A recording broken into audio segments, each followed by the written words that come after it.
హెబ్రీలకు రాసినటువంటి పత్రిక మరి ధ్యానిస్తూ దేవుని సొంలో దేవుని కృప చేత మరి ఎన్నో విషయాలు నేర్చుకుంటూ మనం వస్తున్నాం. లాస్ట్ వీక్ నుండి కొన్ని విషయాలు మనం ఆలోచన చేస్తున్నప్పుడు పర్టికులర్గా సంఘం యొక్క ప్రాముఖ్యతను భక్తులు మనకు తెలియజేసిన తర్వాత ఏ విధంగా మన శ్రమల్లో కష్టాల్లో దేవుడి కొరకు ధైర్యంగా బలముగా నిలబడాలి అనే విషయాన్ని లాస్ట్ వీక్ మనం చూసాం.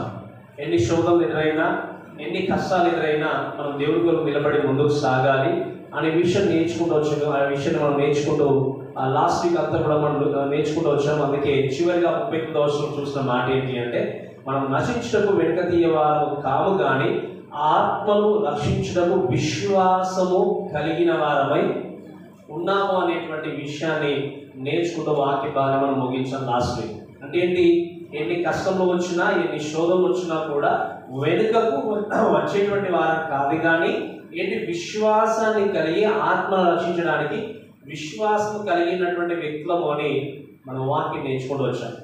ఈ యొక్క ఉదయకాల సమయంలో మరి భక్తుడు ఈ యొక్క మాటను కంటిన్యూ చేస్తూ 11వ అధ్యాయానికి వచ్చేసరికి నేర్చుకునే విషయం ఏంటి అంటే, బిబ్లికల్ ఫెయిత్ అంటే వాక్యానుసారమైనటువంటి విశ్వాసం అంటే ఏమిటి. ఇప్పుడు మనందరూ తెలుసు, విశ్వాసం అనగానే మనందరికీ గుర్తుకొచ్చేటువంటి వాక్య భాగం ఏంటి చెప్పండి. డెఫినేషన్ ఆఫ్ ఫెయిత్ అన్నాం అనుకోండి, విశ్వాసం యొక్క నిర్వచనం అడిగిన వెంటనే ఏమని చెప్తాం చెప్పండి. గుర్తుంది ఎవరికైనా? మీరు చెప్పగలరా? విశ్వాసం అన్నది నిరీక్షింపబడే వాటి యొక్క నిజ స్వరూపంలో అదృశ్యమై ఉన్న వాటకు రుజువుపై ఉన్నది. ఇది విశ్వాసం యొక్క డెఫినేషన్.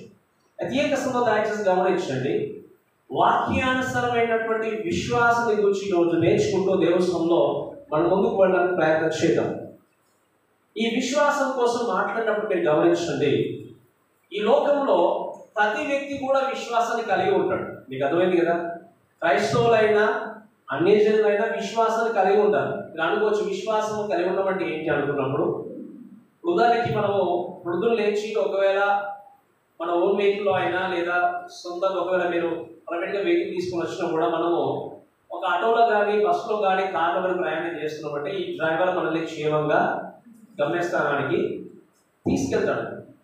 ఏ విధంగా డ్రైవింగ్ వచ్చా రాదని మనం కార్ డ్రైవర్ అడగలేము, ముందుగానే వెళ్ళి కూర్చుంటప్పుడు బస్ డ్రైవర్ అడగలేము. ఎందుకంటే మనకి ఏం చేస్తాం చెప్పండి, ఆ వ్యక్తిని మనము విశ్వసిస్తున్నాం, నమ్ముచున్నాం. ఈ లోకంలో ప్రతి వ్యక్తి కూడా దేనిపైన లేదా ఒకదానిపైన విశ్వాసం ఉంచుతున్నాడు. ఈ విశ్వాసం ఉంచడం అనే విషయాన్ని ఆలోచన చేస్తే, దేనిపైన విశ్వాసం ఉంచుతున్నాడో దాన్ని బట్టి తన విశ్వాసం అనేది కొన్ని సందర్భాల్లో ఎక్కువ ఉండొచ్చు, కొన్ని సందర్భాల్లో తక్కువ ఉండొచ్చు. కానీ దేనిపైన విశ్వాసం ఉంచినప్పుడు ఇంకా లోకానుసారంగా ఆలోచన చేస్తే, రిలీజియస్ పరంగా ఆలోచన చేస్తే, కొంతమంది ఒక మతంగా ఇంకో దానిపైన విశ్వాసం పెట్టవచ్చు, ఇంకొకరు ఇంకో దానిపైన విశ్వాసం పెట్టవచ్చు. కానీ వాక్యంలో గమనించే మాట ఏంటి అంటే, అపోస్తల కార్యం 4:12 చూస్తే, మరి ఏ నామములో కూడా రక్షణ అనేది లేదు, కేవలం యేసు క్రీస్తు ద్వారా మాత్రమే రక్షణ అనేది కలుగుతుంది అనే విషయం మనం చూస్తుంది. దేనిపైన విశ్వాసం ఉంచినా కూడా నీ జీవితానికి, నీ ఆత్మకి విడుదల అనేది లేదు. నీ విశ్వాస జీవితం అనేది ఒకవేళ క్రీస్తు మీద లేకపోతే, క్రీస్తు మీద ఉండకపోతే నీ విశ్వాసం అనేది నిష్ప్రయోజనం. కాబట్టి మీరు దయచేసి గమనించండి, ఈ ఉదయకాల సమయంలో అసలు విశ్వాసం అంటే ఏంటి అనే విషయాన్ని మనం దేవస్థానంలో జ్ఞాపకం చేసుకుంటూ నేర్చుకోవడానికి ప్రయత్నం చేద్దాం. మొట్టమొదటి ఏంటంటే, విశ్వాసం అంటే ఏంటి అనే విషయాన్ని మనము 1 నుండి 3 వర్షంలో మనం గమనిస్తాం. మొట్టమొదటి విషయం వాక్యంలో గమనిస్తే, విశ్వాసం అనేది నిరీక్షింపబడే వాటి యొక్క నిజ స్వరూపమును అదృశ్యమై ఉన్న వాటకు రుజువునైనదని చూస్తాం. ఈ మాటను వివరించడానికంటే ముందు మీరు దయచేసి గమనించండి, మిస్కన్సెప్షన్స్ అబౌట్ ఫెయిత్ అంటే ఏంటి. విశ్వాసం అనగానే కొంతమందికి సరైనటువంటి అవగాహన ఉండదు.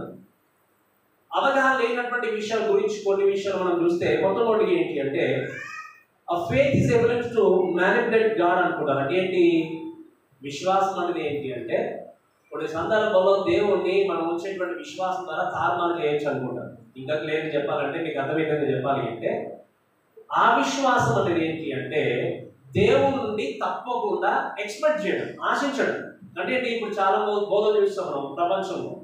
ఆ బోధలకు ఎక్కువ అట్రాక్టెడ్ జనాంగాలను చూస్తాం. ఎందుకు ఎక్కువ జనాంగం పరిగెత్తుకుని వెళ్తామంటే, మనిషికి ఎప్పుడు కూడా ఆశ చేయాలి, ఎప్పుడు పొందుకోవాలి కానీ ఇవ్వడం మాత్రము చాలా తక్కువ తెలుసు, అంతే కదా. దేవుడు ఆరోగ్యం బాగా చేసుకున్నాడంటే అన్ని వదిలేసి పరిగెత్తుకుని వెళ్తాం మనం. లేదా మనకు అక్కడికి వెళ్తే మనకు దేవుడు మనకు చక్కటి ఇల్లు ఇస్తాడు, చక్కటి కారు ఇస్తాడు, లేదా చక్కగా అవసరం తీరుస్తాడు, మనకు ఆరోగ్యాన్ని అనుగ్రహిస్తాడు అంటే ఆదివారం మానేసి ఎవరో గొప్పవాడ ఆరోగ్యం కూడా పరిగెత్తాము. ఎందుకు అంటే టీవీలో మనం చూస్తాం, ఓకే టచ్ చేయగానే పడిపోవడం. ప్రార్థన చేసి అక్కడ సాక్ష్యం ఇచ్చినప్పుడు నేను ఇక్కడికి వచ్చాను, ఈ ప్రార్థనలో ప్రార్థనలు పొందుకున్నాను, దేవుడు నాకు పెద్ద హౌస్ ఇచ్చాడు, లేదా పెద్ద కారు ఇచ్చాడు, ఉన్న కారు కంటే పెద్ద కారు ఇచ్చాడు, ఆరోగ్యం అంతా బాగా అయిపోయింది, ఇది బాగా అయిపోయింది, ఇవన్నీ విన్నప్పుడు ఇక్కడ చాలా పెద్ద ప్రత్యేకత ఉన్నట్టుంది అని చెప్పేసి ఆదివారం సంఘానికి రాకుండా కూడా అక్కడ పరిగెత్తించడం. అంటే మిస్కాన్సెప్షన్ ఏంటి అంటే ఇక్కడ గమనించండి, ఆ విశ్వాసం అనేది ఏంటి అంటే దేవుడు ఖచ్చితంగా మనల్ని ఏం చేస్తాడు, ఆశీర్వదిస్తాడు. ఆశీర్వదించేటువంటి విశ్వాసం మనకు కావాలి. ఇక్కడ వాక్యం మనం చూసుకుంటూ వచ్చాం లాస్ట్కి అంతా కూడా. క్రీస్తు కొరకు బ్రతకను ఉద్దేశించినటువంటి వ్యక్తులు ఏం చేస్తారు చెప్పండి, మర్చిపోకూడదు. క్రీస్తు కొరకు బ్రతకను ఉద్దేశించినటువంటి వ్యక్తులు, సంపత్తితో ఉద్దేశించినటువంటి వ్యక్తులు హింస పొందుదల వాక్యం.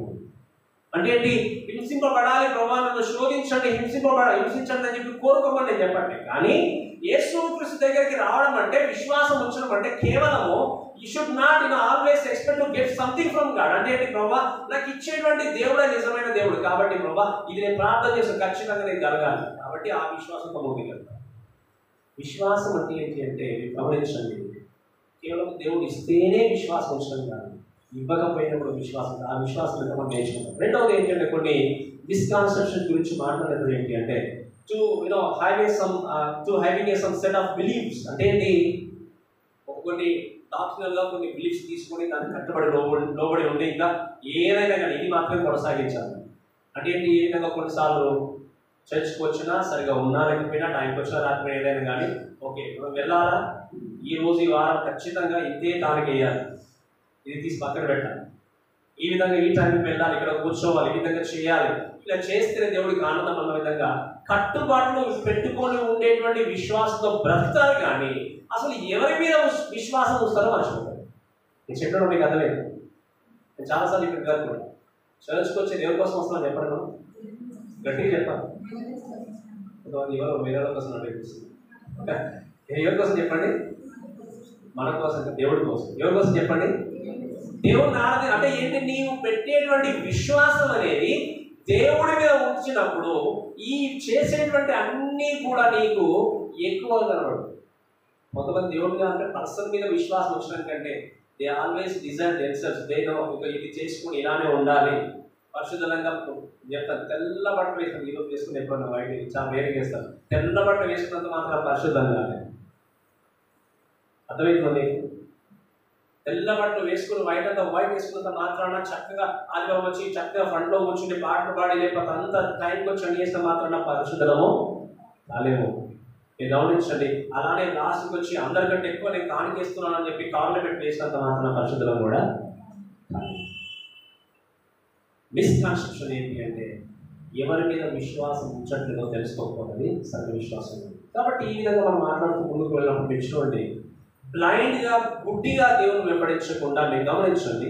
బిబ్లికల్ ఫెయిత్ అంటే విశ్వాసం, నిజమైనటువంటి వాక్యమైన విశ్వాసం గురించి మాట్లాడినప్పుడు ఇక్కడ దేవుని యొక్క వాక్యం చూసి రాయబడే విషయం ఏంటి అంటే విశ్వాసం అన్నది నిరీక్షింపబడే వాటి యొక్క నిజ స్వరూపం అని రాయబడింది. ఏమన్నా చెప్పండి, నిరీక్షించే అంటే నీ దేనికైతే ఎదురు చూస్తున్నావో, దేని కొరకు నిరీక్షణ కలిగి ఉన్నావో వాటి యొక్క నిజ స్వరూపం అని దేవుని యొక్క వాక్యం చూస్తాం. అంటే ఇంగ్లీష్లో దీన్ని సబ్స్టాన్స్ అంటాం, అంటే ఉపస్టాసిస్ అంటారు గ్రీక్ వర్డ్. ఉపస్టాసిస్ అంటే ఏంటి అంటే to stand or to support. అంటే ఇంకా క్లియర్గా చెప్పాలి ఏంటి అంటే ఈ విశ్వాసం అన్నది ఏంటి అంటే మీరు గమనించండి, మనము కలిగి ఉన్న దానికి లేదా కలిగి ఉండేటువంటి విషయం గురించి ఆలోచన చేసినప్పుడు ఒక విశ్వాసి ధైర్యంగా బలముగా నిలబడడానికి ఈ విశ్వాసం అనేది ఒక పునాది.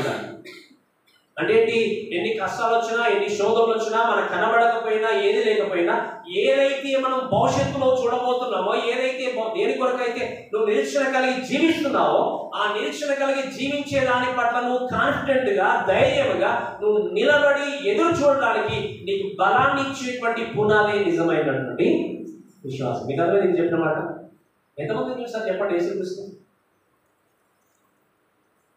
చూసారు ఎవరైనా ప్రార్థన చేస్తే నాకు కనబడి పాస్టర్ గారు అనుకుంటాను కదా, ఎంతమంది సార్ చెప్పండి.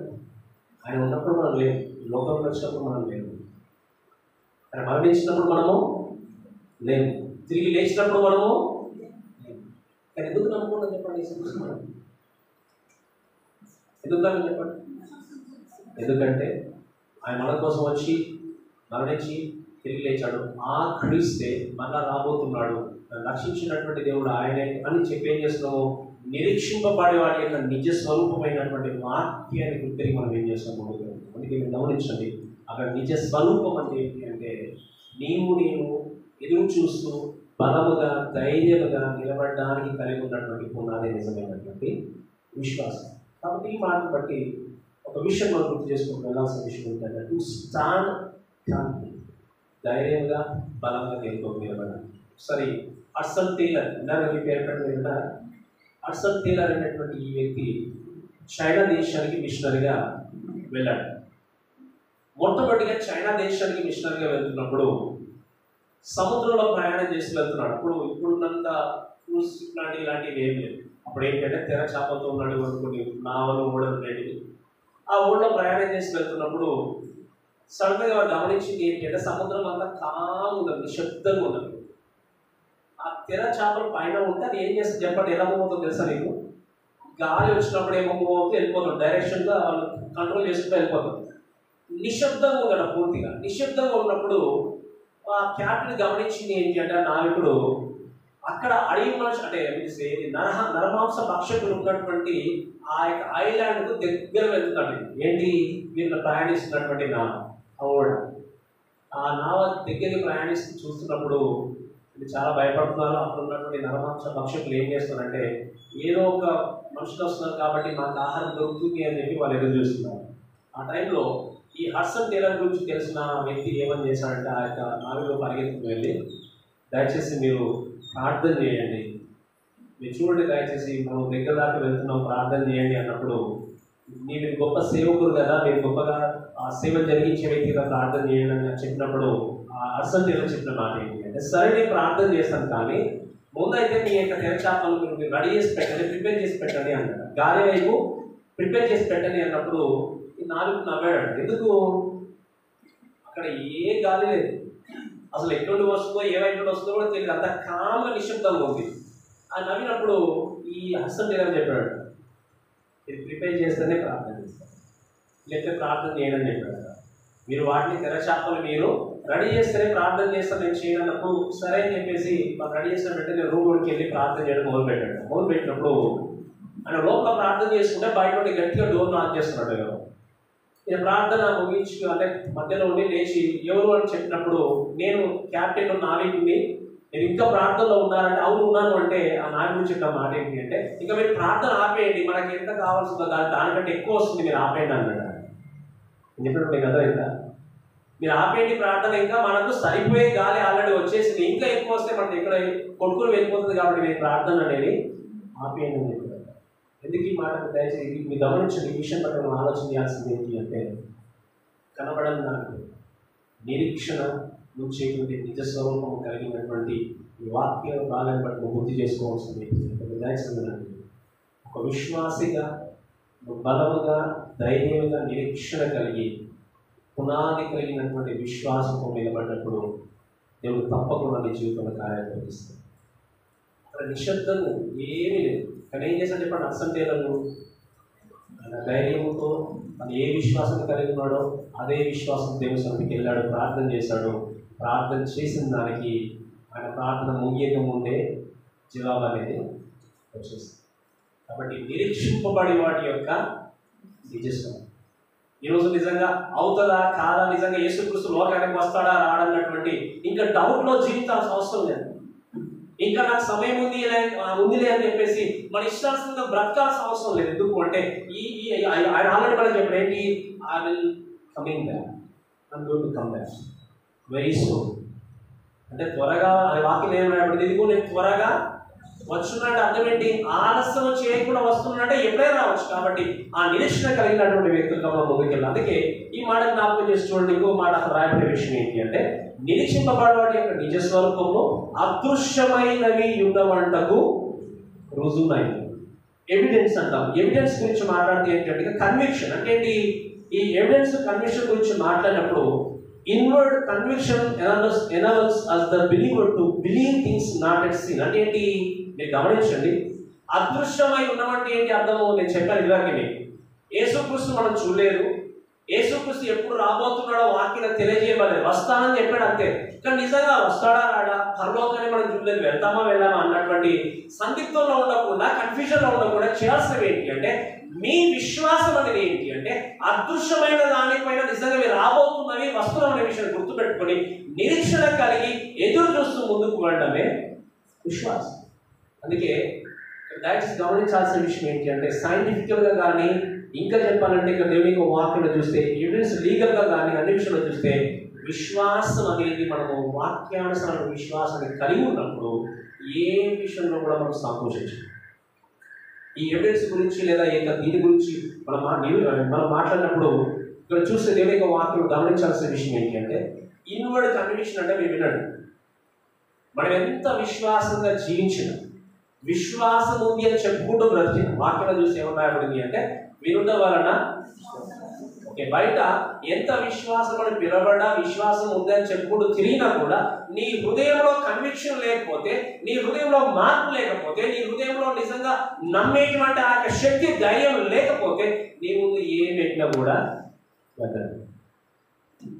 అంటే దాన్ని బట్టి అర్థం ఏంటంటే తోమలాగా తయారైపోతాం. అంటే అతను చూస్తే కానీ నేను అందుకే ఏమన్నా వేసుకుంటే చెప్పండి, చూసి నమ్మిన వారికంటే. అందుకే జార్జ్ ముల్లర్, మీరు విన్నారా జార్జ్ ముల్లర్ గురించి? ఆయన విన్నారు కదా, ప్రార్థన గురించి మాట్లాడినప్పుడు ఆయన గురించి మనం వింటాం. ఆయన లైఫ్లో మొత్తము ఇప్పుడున్నట్టుగా ఎక్కడ చూసినా మనం చూస్తాం, టీవీల పైన స్క్రీన్స్ కనిపిస్తాయి, ఇక్కడ పేటీఎం తర్వాత ఇక్కడ ఇంకేమి ఉంటాయి కదా, అన్ని స్క్రీన్స్ అన్నీ ఉంటాయి, ఇది ఇంత వేరు ప్రార్థన వస్తుందని చెప్పి దాని కింద వేస్తుంది. ఇలా ఎటువంటి అడ్వర్టైజ్మెంట్ ఆ కాలంలో లేదు. అయినప్పటికీ జార్జ్ ముల్లర్ ఎటువంటి అడ్వర్టైజ్మెంట్ చేసుకోదు. నాకు ఇంతమంది అడ్వకేట్స్ ఉన్నారు వీళ్ళని చెప్పి ఏం చేసుకోలేదు. కానీ ఆయన ప్రార్థన చేసిన ప్రతిసారి వినండి, తన జీవితకాలంలో దాదాపు 11,64,00,000 వరకు తాను విరాళం పొందుకుంటాడు తన జీవితకాలం మొత్తం. ఎక్కడ కూడా తన అడ్వర్టైజ్మెంట్ మాత్రము అవన్నీ కూడా తన సేవ కొరకి అడ్వకేట్స్ కోసం వాళ్ళందరి గురించి వాడినట్టు చేస్తుంది. అయితే ఈయన ఒకరోజు అదేవిధంగా ఎలాగైతే అర్సెంటల్లో వెళ్ళారు, ఈయన కూడా అలానే ఒక ఓడ ప్రయాణం చేసి వెళ్తున్నాడు. ఒక నావ క్యూబిక్ అనేటువంటి ఒక ప్రాంతానికి వెళ్ళాలి. ఆ ఓడలో ప్రయాణం చేసి వెళ్తున్నప్పుడు ఆ యొక్క నావ ప్రారంభించడానికంటే ముందు బయట చూసరికి దట్టమైన పొగమంచు ఉందట మొత్తం. దాదాపు ఒక రోజు మొత్తం వెయిట్ చేశారట అక్కడ, అంటే ఆ పొగమంచు వెళ్ళిపోతుందో అని చెప్పేసి. అయినా వెళ్ళిపోలేదు. అప్పుడు ఆ క్యాప్టెన్ దగ్గరికి ఈయన వెళ్ళి చెప్పిన మాట ఏంటి అంటే, వచ్చే శనివారం ఖచ్చితంగా నేను వెళ్ళాలి, ఒక ప్రోగ్రాంలో నేను వెళ్ళి దాన్ని అటెండ్ కావాలి అనుకున్నప్పుడు ఈ క్యాప్టెన్ చెప్పిన మాట ఏంటి అంటే మీరు అస్సలు కూడా చేయకూడదు, ఎందుకంటే దట్టమైన పొగమంచు మీకు ఇంపాసిబుల్ అన్నాడు. అప్పుడు ఈ వ్యక్తి ఒక మాట ఏమన్నాడు అంటే, మనకు అసాధ్యంగా ఉండొచ్చు కానీ నేను సేవిస్తున్నటువంటి దేవుడికి సమస్తాన్ని నియంత్రించే కంట్రోల్ చేసేటువంటి అధికారము కలిగి ఉందని చెప్పినప్పుడు సరే అంటే ఈయన నాకు తెలిసి అసాధ్యమైనప్పుడు అసలు దేవుడు చెప్పాడు, రమేష్ జార్జ్ ముల్లర్ చెప్పాడు, నా 57 సంవత్సరాల జీవితంలో నేను చేసిన ప్రతి ప్రార్థనకి దేవుడు నాకు జవాబిచ్చాడు, ఎప్పుడు నన్ను ఫెయిల్ చేయలేదు అన్నాడు. ఏమంటే చెప్పండి, ఎప్పుడు కూడా నన్ను అపజయం కూడా తీసుకెళ్ళలేదు, ఇప్పుడు కూడా ఖచ్చితంగా దేవుడు తీసుకెళ్తాడు అని చెప్పి ఆయన వెళ్ళి ప్రార్థన చేయడం ప్రారంభించాడు. ప్రార్థన చేసి ఏమో ప్రార్థన చేసినట్టు కేవలం ఒకటే, ప్రభావ మాకు మాత్రం అసాధ్యం, మీరు మాత్రం సమస్తాన్ని నియంత్రించే దేవుడు ప్రభావ, మీరే ఈ యొక్క విషయంలో మీరు జాగ్రత్త, ఈ విషయంలో ప్రభావ మీరు ఆలోచన చేసేది నియంత్రించండి ప్రభావ ప్రార్థన చేశారు. చిన్న ప్రార్థన. ఆమె అన్న వెంటనే ఈయన ప్రార్థన చేయడానికి ఈయన కూడా మోకాలు వేశాడు, ఎవరు నావికుడు. అప్పుడు ఈ యొక్క జార్జ్ ముల్లర్ తన పైన చేయబెట్టి ప్రార్థన చేయకని చెప్పాడు. ఎందుకు అంటే నేను విశ్వాసం ఉంది కాబట్టి ప్రార్థన చేశాను, ప్రార్థన జవాబాలు వచ్చేసింది. మీకు విశ్వాసం లేదు కాబట్టి నువ్వు ఎంతసేపు ప్రార్థన చేసినా వెంటనే నువ్వు ప్రార్థన చేయకు, వెళ్ళి నేను డోర్ ఓపెన్ చేసి చూడండి. ఆ యొక్క నా ఓడ యొక్క డోర్, ఆ డోర్ ఓపెన్ చేయగానే ఏ పొగ చూడగలేదు. అంటే ఎందుకు ఈ మాట నేను చెప్తున్నాను, ఈ యొక్క రియల్ స్టోరీస్ అని గమనించండి. విశ్వాసం అనున్నది నిరీక్షింపబడే వాటి యొక్క సూచిస్తుంది. ఈ లోకంలో మనం బ్రతికినప్పుడు ఏ విధంగా విశ్వాసంలో ముందుకెళ్తామంటే, ఓకే ఇది నా జీవితంలో ఇలా ఉంటే ఉండదా, ఇలా వెళ్తే ఉంటుందా అని చెప్పి ఆ యొక్క కనబడే దానిపైన మనం దృష్టిని చేంజ్ చేస్తామంటే ముందుకెళ్తాం. ఈరోజు నువ్వు పెద్ద సమస్యతో ఉండొచ్చు. ప్రభా ఈ సమస్యలు నిజంగా నా జీవితం నుండి తొలగిపోవట్లేదు, ఎలా సాల్వ్ చేయాలో నాకు తెలియట్లేదు, నా కుటుంబ పరిస్థితి అయినా, నా యొక్క ఉద్యోగ జీవితం అయినా, లేకపోతే నా పర్సనల్ ప్రాబ్లం అయినా, లేదా పాపమైన జీవితంలో ఉన్నటువంటి పాపమైన నేను తీసివేసుకోలేకపోతున్నాను, అది నన్ను నిజంగా కూడా తినేస్తుంది, మోసం చేస్తుంది, నన్ను కంట్రోల్ చేస్తుంది అనుకున్నా కూడా remember, God can do anything. దేవుడు ఏదైనా తప్పకుండా చేయగలడు. అది నీ ఉద్యోగ జీవితమే కావచ్చు, నీ కుటుంబ జీవితమే కావచ్చు, నీ యొక్క వ్యక్తిగతమైన పాప జీవితమే కావచ్చు, నీ జీవితంలో ఇది జయించలేకపోతున్నా నేను అనుకుంటే God will help you to come out from your problem. ఖచ్చితంగా దేవుడు నీకున్నటువంటి స్థితిని తప్పకుండా బయటికి తీసుకొని వస్తాడు.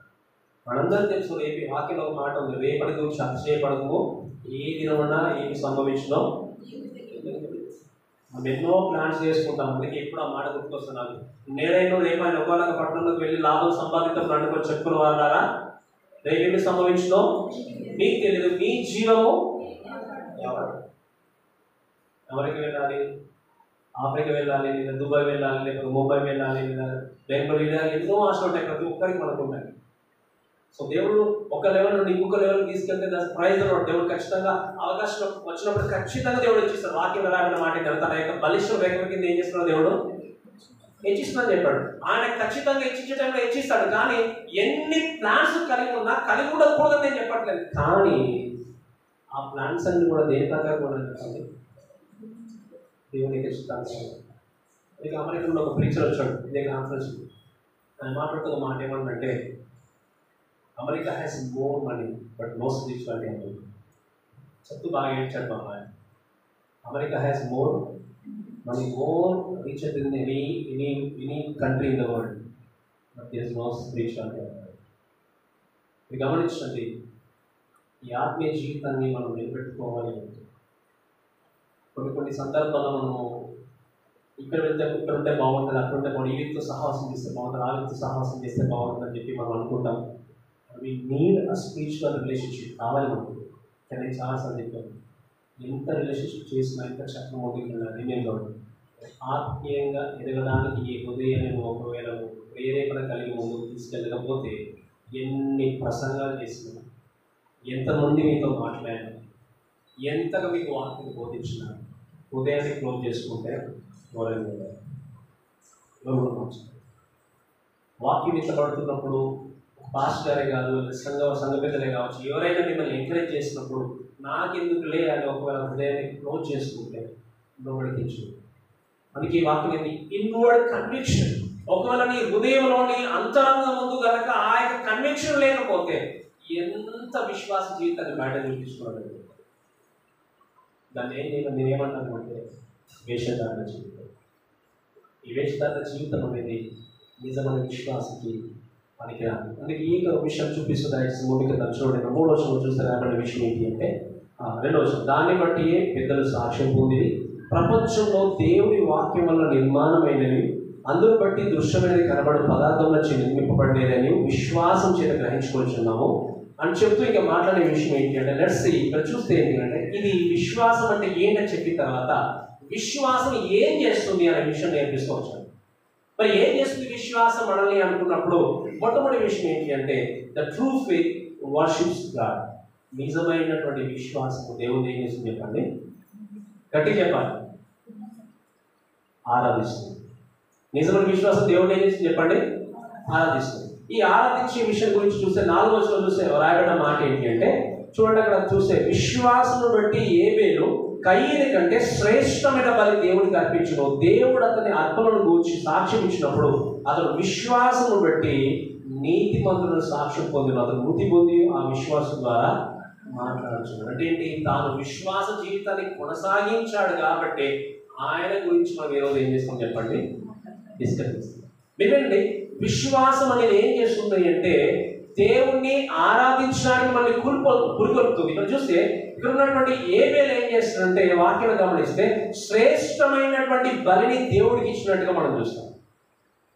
నేను అనుకోవచ్చు, మనం చాలాసార్లు డిస్కస్ చేస్తాం, దేవుడు ఎందుకు ఈ కయ్యని యొక్క బలిని తిరస్కరించాడు లేదా అంగీకరించలేదు అంటే మనం చాలాసార్లు ఆలోచన చేస్తే మనకు తెలుసు. కయ్యని ఎటువంటి బలి తీసుకొచ్చాడు చెప్పండి? అర్పణ తీసుకొచ్చాడు. శ్రేష్టమేనా శ్రేష్టం కానిదా? శ్రేష్టమే తీసుకొచ్చాడు. ఏమేమి కూడా ఏం చేస్తాడు చెప్పండి? శ్రేష్టమైన తీసుకొని వచ్చాడు. కానీ ఇక్కడ ఎక్కువ టైం స్పెండ్ చేయండి. కానీ మీరు గమనించండి, ఇద్దరు కూడా శ్రేష్టమైన తీసుకొచ్చారు. కానీ దేవుడు చెప్పిన మాట ఏంటి అంటే ఏబేలు యొక్క అర్పణ అనేది అది శ్రేష్టమైనటువంటి బలి అని దేవుడి యొక్క వాక్యంలో ఏబేలు గురించి దేవుడు ప్రస్తావిస్తూ వచ్చాడు. ఎందుకు శ్రేష్టమైనదిగా అయింది అనే విషయాన్ని ఆలోచన చేస్తే ఆది కాండంలో మనం చూస్తాం. నీ సత్క్రియ నీ వాకిట వచ్చి ఉండగా మేము యొక్క వాక్యం చూస్తాం. అంటే ఇది మనం ఎటువంటి బలి అర్పించినా మనకి చాలాసార్లు చెప్పాను. ఒకవేళ ఒక వ్యక్తి ఒక 100 రూపాయలు 500 ఇచ్చాడు అనుకోండి, తనకున్న స్తోమత కొరకు. ఒకవేళ మీరు 10,000 ఇవ్వచ్చు, 1,00,000 ఇవ్వచ్చు. కానీ సత్క్రియ దేవుడితో రాగలేకపోతే దాన్ని దేవుడు ఎప్పుడు కూడా అంగీకరించు, ఎప్పుడు అంగీకరించు. కయ్యని గురించి కొన్నిసార్లు బాధపడవచ్చు. చిన్నప్పుడు ఎందుకు ప్రభావ కయ్యని పక్కన పెట్టాను తర్వాత నాకు అర్థం కాదు. ఎందుకంటే ఈయన కూడా బాగా తీసుకొచ్చాడు కదా, ఆయన కూడా బాగా తీసుకొచ్చాడు కదా, ఏంటి ఆ సత్క్రియ పదాన్ని కూడా మనం 5th 6th క్లాస్లో నాకే మనం చదివితే నాకు అర్థం అయ్యేది కాదు. ఆ రాయడం కూడా ఓడి కింద ఉంటుంది కదా సత్క్రియ అని. ఏంటి ఏంటి అని అనుకునేవాళ్ళు. తర్వాత చదువుతూ అర్థమైంది ఏంటి అంటే heart is the man. Heart is more important than your sacrifice. నీ యొక్క మీరు గమనించండి, నీ అర్పణ కంటే, నువ్వు అర్పించే అర్పణ కంటే నీ హృదయం అనేది ప్రాముఖ్యమైనది. నువ్వు హృదయానుసారంగా దేవుణ్ణి సేవించాలి అంటే, హృదయానుసారంగా దేవుణ్ణి ఆరాధించాలి అంటే మీరు గమనించండి, నిజమైన విశ్వాసం చేత నింపబడాలి. కయ్యను దేవుణ్ణి ఆరాధించలేకపోయాడు. తను అనుకుంటే ఏంటంటే అర్పిస్తే అయిపోతుంది కదా, దేవుణ్ణి ఆరాధిస్తా అనుకున్నాను. కానీ మీరు గమనించాల్సిన విషయం చెప్పండి, ఎవరు ఆరాధించాలి చెప్పండి నిజంగా దేవుణ్ణి? ఏబేలు ఎలా ఆరాధించాడు? అర్పించేటువంటి అర్పణ హృదయానుసారంగా అర్పించండి కాబట్టి దేవుడిని ఆరాధించాడు. ఈ రోజు ఒకవేళ నువ్వు దేవుడికి ఇస్తున్నావు అనుకుంటూ నీ హృదయాన్ని కనుక సరిగా దేవుడితో ఉంచుకోకపోతే నువ్వు దేవుణ్ణి ఆరాధించట్లేదు అన్నట్టు లెక్క. నేను చెప్పడం నీకు అర్థం కదా. అందుకే మీరు ఎంత తీసుకొచ్చాను, అందుకే ఇక్కడ దశభాగం గురించి నేర్చుకున్నాను. నాట్ ఓన్లీ 10%, 30, 40, 50 ఎంత ఇవ్వాలనుకున్నా జస్ట్ గివ్ టు గాడ్. దేవుడికి ఎంత ఇచ్చినా దేవుడు ఖచ్చితంగా నేను ఆశీర్వదిస్తాను. మనం 10 మందికి దానికి గురించి చెప్పుకోవాల్సి అవసరం లేదు. కాబట్టి ఏంటంటే అర్పణ కంటే హృదయం అనేది ప్రాముఖ్యత. రెండోది దాంట్లో మనం చూడండి, ఈ యొక్క హార్ట్ విషయం చూసిన తర్వాత మీరు ఆలోచన చేస్తే సాల్వేస్ అందుకే వాక్యాన్ని మనం చూస్తాం. యేసుక్రీస్తు అంటాడు కదా, ఏమంటాడు? మీరు ఆరాధించేటువంటి వ్యక్తులు ఏం చేయాలంటే ఆత్మతోనూ సత్యముతోనూ అర్పణతోనూ మణితోనూ ఆరాధించిన వాక్యంలో అందుకే చాలాసార్లు చెప్పాను, if you love your God you will give everything to God. వాక్యం లాస్ట్కి మనం నేర్చుకున్నాం. వాళ్ళు దేవుడిని ప్రేమించారు కాబట్టి వాళ్ళ ఆస్తులు సైతం ఏం చేస్తారు చెప్పండి, వాళ్ళు ఆమె తీసుకొచ్చి దేవుడు సరిగ్గా ఇచ్చేసాను. అలా నేను మిమ్మల్ని ఆస్తులు అడిగాను, దయచేసి నన్ను అపార్థం చేసుకోండి. నేను చెప్పే మాట ఏంటి అంటే ఎంతగా దేవుడిని ప్రేమిస్తే మనం ఏం చేస్తాం చెప్పండి, అంత దారుణంగా దేవుడు తీస్తాం. కాబట్టి మీరు ఎంత ఇచ్చినా అది హృదయానుసారంగా హృదయంలో కన్విక్షన్ కలిగి ఇస్తున్నామనేది తప్పకుండా మనం జ్ఞాపకం చేసుకుంటున్నాం. కాబట్టి మన యొక్క విశ్వాసం అనేది ఏం చేస్తుంది అంటే మీరు వినండి, ఆరాధన చేయడానికి మళ్ళీ కోరుకుంటుంది. ఎటువంటి ఆరాధన చెప్పండి, మీరు వినండి. ఎటువంటి ఆరాధన? హృదయానుసరమైనటువంటి ఆరాధన. ఒకవేళ హృదయంలో కన్విక్షన్ ఉంటే నేను దేవుడిని ఏం చేయాలో చెప్పండి, ఆరాధించగలరు. కాబట్టి ఏ వేళ ఏం చేస్తాడు? హృదయానుసరమైనటువంటి అర్పణ అర్పించాడు కాబట్టి దేవుణ్ణి ఆరాధించగలిగాడు. వాక్యం చూస్తే రాయబడే విషయం అతడు సాక్ష్యం చూస్తే వాక్యం ఏమంటే ఆ విశ్వాసం బట్టి నీతి మంత్రులను ఏం చేస్తాడు చెప్పండి, ఆయన సాక్ష్యం పొందాను. అతను మృతి నొంది ఆ విశ్వాసం ద్వారా ఏం చేస్తున్నాడు, మనతో మాట్లాడుతున్నాడు. కాబట్టి దేవుడు ఏ విషయం గమనించండి, నువ్వు ఎటువంటి హృదయంతో దేవుని అర్పిస్తున్నావు, దేవుని ఆరాధిస్తున్నావు, ఒకసారి జ్ఞాపకం చేసుకోవాల్సింది మనం చేస్తున్నాం. రెండవదిగా ఈ యొక్క విశ్వాసం మనకి ఏం చేస్తుంది అంటే, మొట్టమొదటిగా విశ్వాసం అనేది దేవుణ్ణి స్తుతించడానికి మాత్రమే హెల్ప్ చేసేది కదా. రెండవది ఏంటి అంటే ఈ విశ్వాసం, నిజమైనటువంటి విశ్వాసం అనేది దేవునితో నడవడానికి దోహదపడుతుంది. దయచేసి 5వ వచనం చదువు చూడండి. ఆ విశ్వాసం బట్టి హానోకు మరణం చూడకున్నట్లు కొనిపోబడిన అతడు కొనిపోబడక మునుపు దేవునికి ఇష్టడైనని సాక్ష్యం పొందాను. కాగా దేవుడు అతన్ని కొనిపోయిన కనుక అతడు కనబడ్డాడు. ఈ యొక్క విషయాన్ని బట్టి దయచేసి మనం జ్ఞాపకం చేసుకుంటూ అర్థం చేసుకోవాల్సిన విషయం ఏంటంటే, మీరు చూడండి ఇక్కడ ఆనోకు ఏం చేస్తాడంటే మీరు చూడండి, విశ్వాసం బట్టి ఆనోకు మరణం చూడకున్నట్లు ఏం చేయబడ్డాడు చెప్పండి, కొనిపోబడ్డాడు. అతడు కొనిపోబడక మునుపు దేవునికి ఇష్టుడై ఉండేనని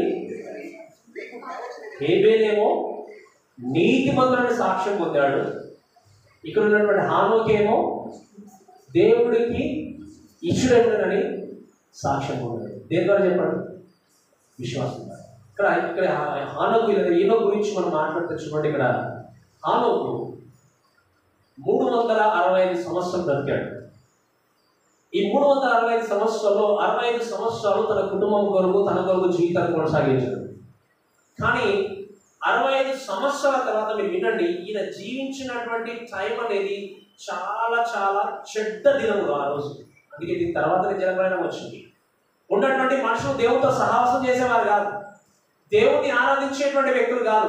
ఆ దుర్భరమైనటువంటి రోజుల్లో మీరు గమనించండి, ఆనోకు 65 సంవత్సరాల తన జీవితాన్ని కొనసాగించి ఉన్నటువంటి 300 రోజులు ఎవరు దేవుని సేవించినా సేవించకపోయినా, కొంతమంది దూరంగా వెళ్ళిపోయినా కూడా అటువంటి చెడ్డ రోజుల్లో, దుర్భర పరిస్థితుల్లో ఏం చేశాడు, ఈయన 300 రోజులు దేవునితో నడిచాడు.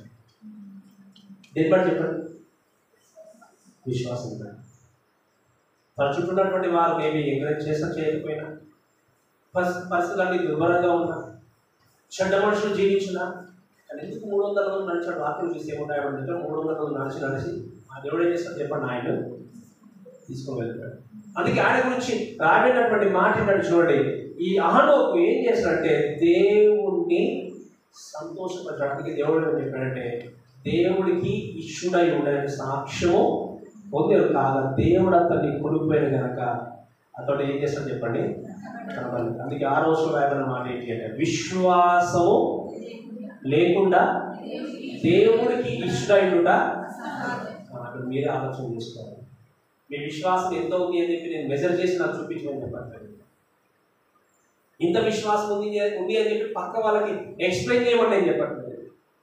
బట్ మీ హృదయాన్ని ఒకసారి పరీక్షించుకోండి. విశ్వాసం లేకుండా ఏ వ్యక్తి కూడా దేవుడికి ఇష్టంగా ఉండలేదు. దేవుని ఎదుగు వచ్చేవాడు ఆయన ఉన్నాడని తను వెతుకు వారికి ఫలము దయచేసేటువంటి దేవుడిని తప్పకుండా ఏం చేయాలి. కాబట్టి ప్రేమ దేవుని దయచేసంలో నేను అడిగేటువంటి ప్రశ్న విషయాన్ని గమనించండి. Is God really pleasing with your work?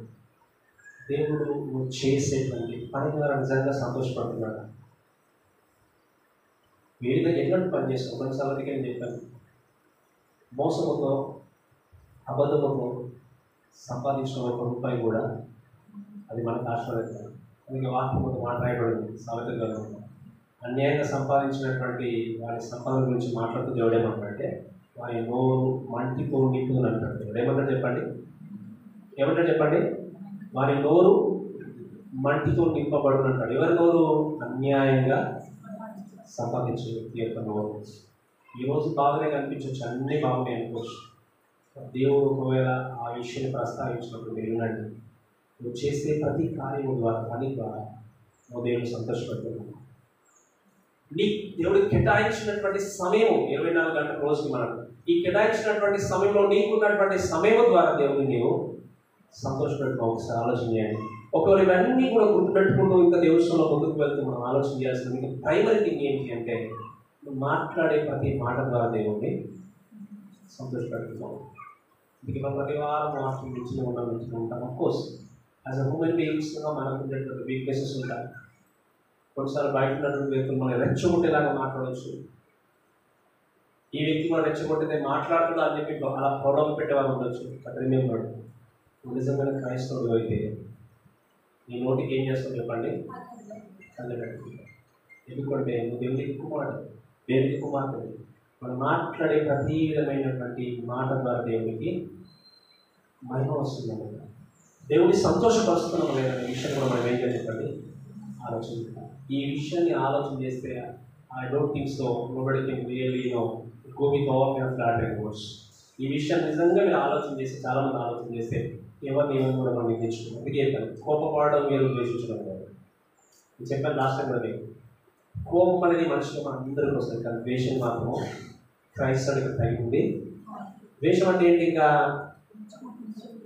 ఆ వ్యక్తికి ఇప్పుడు ఇక గొడవ జరిగినట్టు ఎట్లా ఉందో అలా ఉంటుంది కదా. లైఫ్ లాంగ్ ఏంటంటే ఆ ద్వేషం అనేది ఏమవుతుందంటే హేట్ అంటే తెలిసినట్టు మీకు ద్వేషిస్తూ మొత్తం ఏంటంటే ఆ వ్యక్తిని మనము పక్కన పెడుతుంది. కాబట్టి మీరండి మాట్లాడే ప్రతి మాటలో కూడా దేవుని సంతోషపెడుతున్నారు ఒకసారి ఆలోచన చేయాలి. కాబట్టి ఒకవేళ ఏ కష్టమో దయచేసి ఒకవేళ నీ మాట ద్వారా కానీ నీ పని ద్వారా కానీ మీ టైం ద్వారా, అందుకే నేను చాలాసార్లు జ్ఞాపకం చేస్తాను, ఈ టైం వచ్చింది కాబట్టి నేను మళ్ళీ జ్ఞాపకం చేస్తాను తప్ప మళ్ళీ కావాల్సిన జ్ఞాపకం చేయట్లేదు. How much time that you are giving your God. ఆదివారమైనా మిగతా రోజులైనా నీ వ్యక్తిగత ప్రార్థనలైనా ఎంత టైం ఉపయోగిస్తున్నాను. ఒకవేళ ప్రభావం నేను ఈ టైం ఇంతగా నేను ఇవ్వలేకపోతున్నాను, సరిగా నేను మాట్లాడేటువంటి ఈ మాటని మార్చుకోలేకపోతున్నాను, నా సమయాన్ని ఎక్కువ మీకు వెచ్చించుకోలేకపోతున్నాను.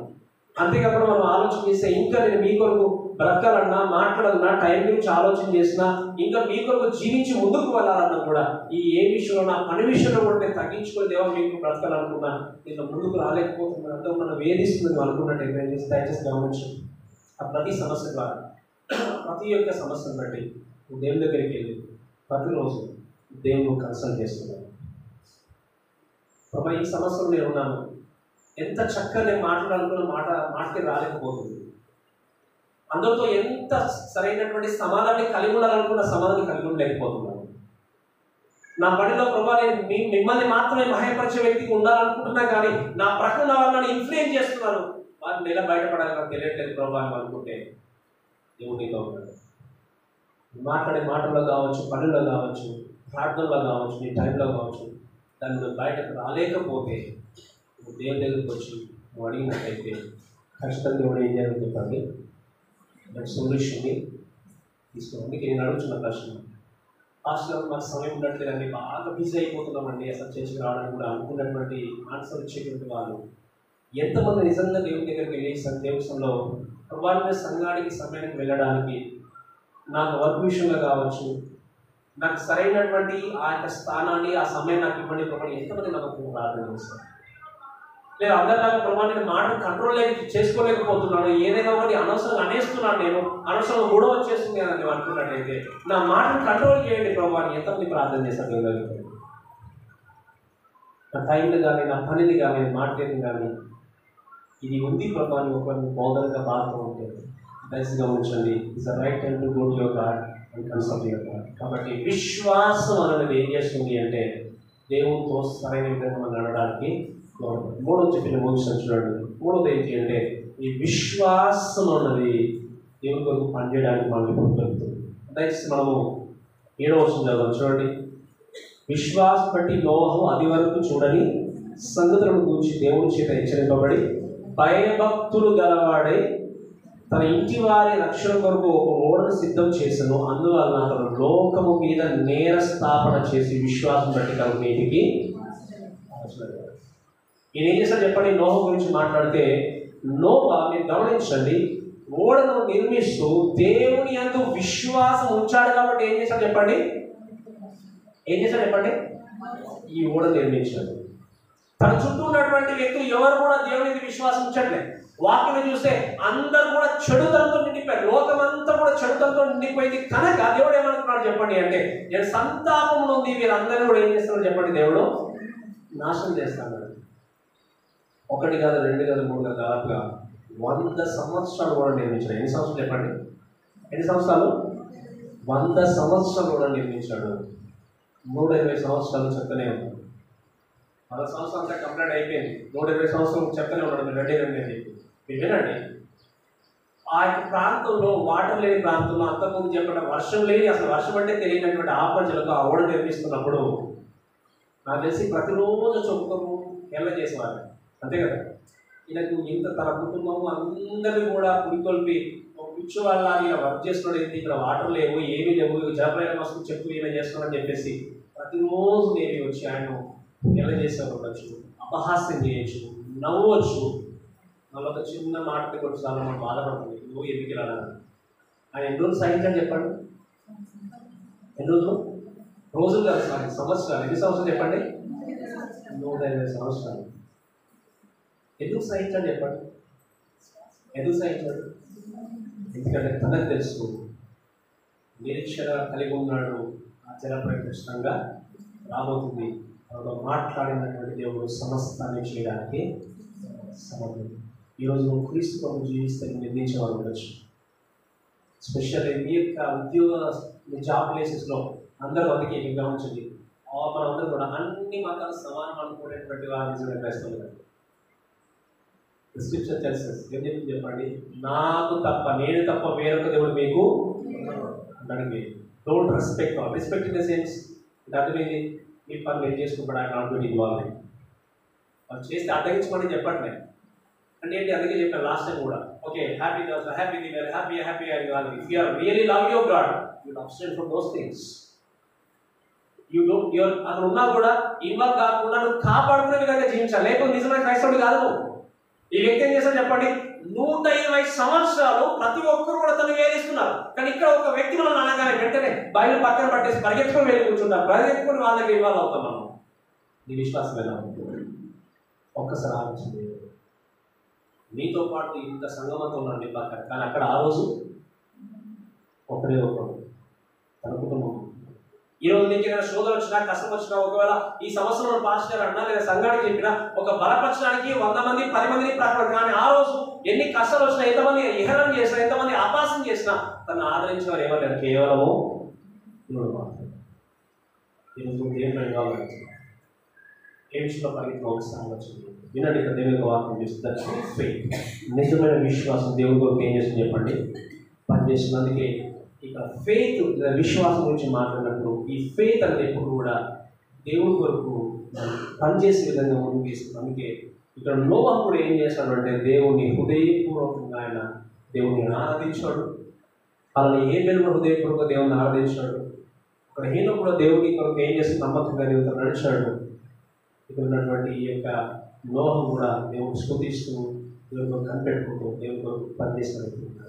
ఈరోజు దేవుని యొక్క వాక్యం చెప్పిన దేవుడ నిజమైనటువంటి విశ్వాసము మనం దేవుని హృదయపూర్వకంగా ఆరాధించడానికి దోహదం చేస్తుంది. ఈరోజు నేను అడుగుతున్న మళ్ళా ప్రశ్న ఏంటంటే, నీ విశ్వాసం నేను హృదయపూర్వకంగా దేవుడిని ఆరాధించడానికి దోహదపడుతుందని ఒక్కసారి దయచేసి పరీక్షించుకోండి. నిజమైనటువంటి విశ్వాసము దేవుడితో నడవడానికి అది నీకు దోహదం చేస్తుంది.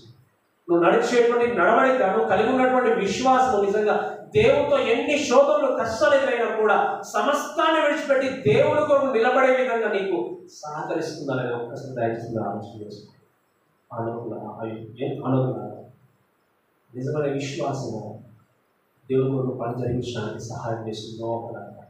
ఎంతమంది అపాసం చేసిన, ఎంతమంది హేళన చేసినా కూడా దేవుడి మీద ఉంచిన విశ్వాసం తను ఏం చేస్తాను చెప్పండి, 120 సంవత్సరాలు సహించి నిలబడ్డాడు. కాబట్టి తాను తన కుటుంబం అర్జునప్రాయంగా రక్షింపబడి తన జీవితాన్ని కొనసాగించాడు. ఈరోజు నేను చెప్తున్నటువంటి మాట దయచేస్తున్నాడు, నువ్వు క్రీస్తును అందించినటువంటి విశ్వాసము ఎప్పుడు నేను అపజయం పాల్గొనాలి. నువ్వు క్రీస్తును అందించినటువంటి విశ్వాసం ఎప్పుడు కూడా నిన్ను ఫెయిల్ చేయదు. ఎప్పుడు కూడా నీ జీవితంలో నిజంగా అపజయాన్ని కలిగించి ఓడిపోతున్నావు నేను ఎప్పుడు కూడా నిందించదు. సాతాను మనం నిందించవచ్చు, ప్రజలు మనం నిందించవచ్చు, కానీ నువ్వు అంగీకరించినటువంటి క్రీస్తు నిన్ను ఎప్పుడు కూడా నిందించే దేవుడు కాదు. దానికి బదులు నీ మీద వేయబడినటువంటి నిందని, పాపాన్ని తన వీటి మీద మోసి కన్వర్స్లోకి వెళ్ళి మన కోసం ప్రాణం అర్పించాను. ఈరోజు చెప్పండి, ఎవరికైనా మనం విశ్వాసం ఉంచాలి. నీ నిందను, నీ బాధను, నీ యొక్క పాపాన్ని తీసివేసినటువంటి క్రీస్తు మీద, లేదా ఈ లోకంలో మనం నిందించేటువంటి వస్తువుల వ్యక్తుల పైన కావచ్చు, లేదా చేసుకున్నటువంటి ఆ యొక్క థింగ్స్ పైన కావచ్చు, వీటి మీద నీ విశ్వాసం కలిగి ముందుకు ఒకసారి ఆలోచన. రిమెంబర్, నిజమైన విశ్వాసం ఉన్నది నిరీక్షింపబడే వాడి యొక్క నిజ స్వరూపములో అదృశ్యమై ఉన్నవాళ్లకు రుజువైంది. అటువంటి విశ్వాసాన్ని మనందరం కూడా కలిగి ఉండి దేవుడిని స్తుతిద్దాం, దేవుడితో కలిసి నడుద్దాం, దేవుడి కొరకు మనం పని జరిగిద్దాం. కాబట్టి దేవుడి మాట దేవించి ఆశించుకుందాం.